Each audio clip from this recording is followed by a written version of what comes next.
Hello everybody, welcome to Hypersanity Books. For those who do play Dungeons & Dragons, or in this case D20 Modern, there are certain games from role-playing games that we can play and collaborate with friends to help inspire with our writing. I will touch on some interesting points in today's video, and points that I have used personally to use D20 Modern to create characters. Alongside Dungeons & Dragons version 3.5, because it was the time of where both books were out, and you could collaborate between modern characters and fantasy characters, creating urban fantasy as Dark Sparrow is, and there are different ways on how this worked, creating characters in the real world and in another world. For now, let's just get into it.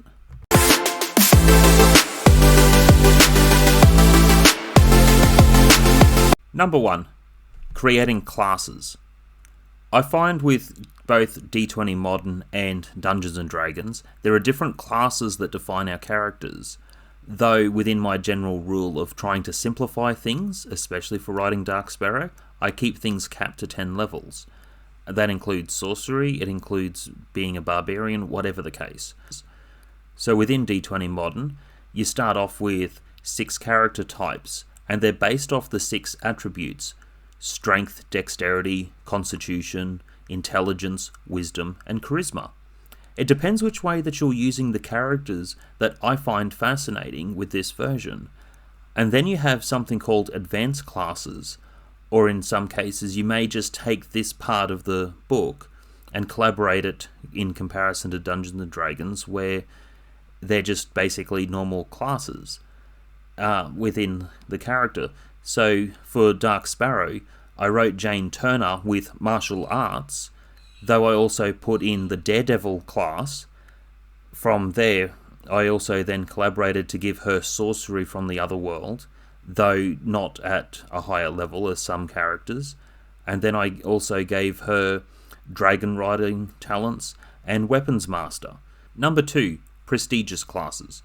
Within the modern world, yes, I did inspire the Troy Marino character to be an iconic role model to what a lot of people should be within society to some extent. Also his community service work within the Nankin Emergency Volunteers. The idea with the Troy Marino character in the first book is it inspires towards him actually being more of the hero of the story, not Dark Sparrow, because there are 3 protagonists. So with D20 Modern, I focused on creating the Troy Marino character, obviously with strength and constitution, though I added in martial arts from this book as well. And then there was other books that touched on one called Field Officer, which is where he works with organizing people and with a different leadership sort of role. This is where a prestigious class comes in handy. Now for the Trinity character, I based her to be what we call a mystic, where within the book, a mystic will obtain levels within the class of sorcery, psionics, and a cleric for the healing spells. So the idea of the mystic is to have a little bit of each, and then each class level in the mystic class would give her an extra bonus towards each spell by taking into that class. So I did inspire that from the Dungeons & Dragons version 3.5, though I just did a different way of doing it, where instead it's working on 3 sources of magic in the class of a mystic to enhance each of those spells and push the character further. And that's where prestigious classes also come into defining characters. And the same can work with a gunslinger, preferably, that then learns to be a sniper, or a soldier learns to specialize and be a sniper. There are different ways that you can inspire from the different versions of books when you do play role-playing games to write your books.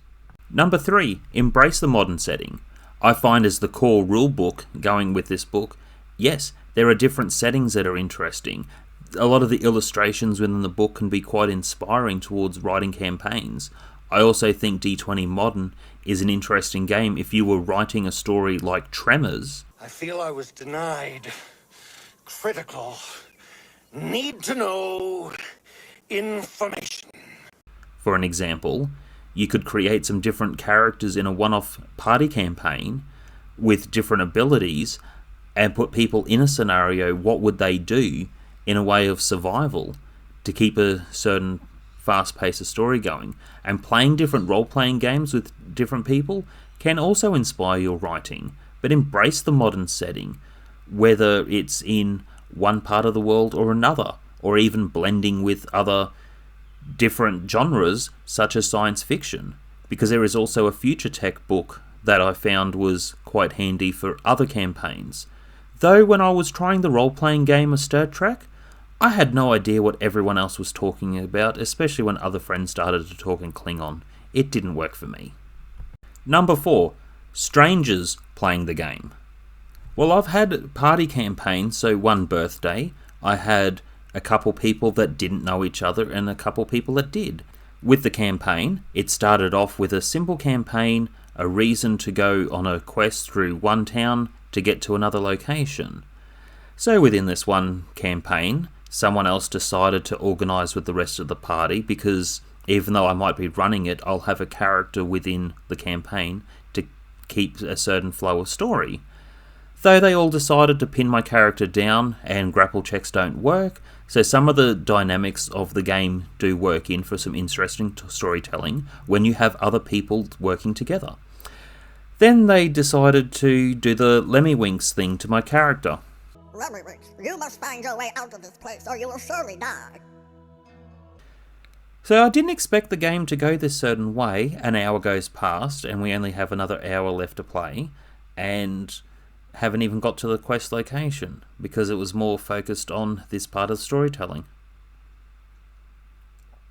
Again, there can be some interesting collaborations with people, and this is not quite one of them. Though when you do have different people come together in different games, you can inspire some different works of art in creating your own books. The journey before you may be long and filled with woe, but you must escape the gay man's ass so your tale can be told. Number 5. Skills and feats. I found in the Big Bang Theory when they played for the Christmas episode, yes, Leonard knew the song for the lyrics to save them, though that's kind of out of character playing. When it comes to something more in character, sometimes it can be a certain knowledge check or something else within the collaboration. With the side on skills, there are different abilities that characters have, and you can get creative with understanding characters differently, and an intelligent character would have more skill points, preferably, into a different variety of skill sets. There are different abilities that one character can have over another character, and I think this is part of the game that works well into creating more in-depth characters, especially if you are struggling with writer's block, or you're making a series with characters that are appearing more frequently. The skill section can be quite handy to look at. Now, with feats, there are different things, just like other abilities in video games where you level up and are able to do different things. Sometimes looking at that part of the book can be interesting to inspire some of your combat within the story. It can inspire different things to consider with your characterization. Number 6, plot-driven story. There are different scenarios where, with certain role-playing games, there are a different free world choice of what you can do and what you shouldn't do, depending how the game is. Now, that's why I like party campaigns, because they're usually just a simple game, one-off campaign, and work in with the way of survival. I think there is a lot to inspire when playing role-playing games. And there are other ones that are created where they're pre-made campaigns that you may look at for inspiring your story. And I think with D20 Modern, when you look at a lot of the locations and a lot of the settings and think about your plot for your story, you can tweak some things from different games to write a different book. Number 7, NPC characters and subplots. There are different collaborations where non-player characters are working on for different subplots to a story, or they might have some sort of clue that helps lead through the main plot. There are different uses of non-player characters as we see in video games, and the same goes for role-playing games. There are a lot of ways of inspiring how subplots can work from other NPC characters, even ones that are not significant in someone just working at the cinemas, an usher. may not be a significant character to the story, but there could be a subplot. I do like a lot of subplots with characters that come and never return into the story.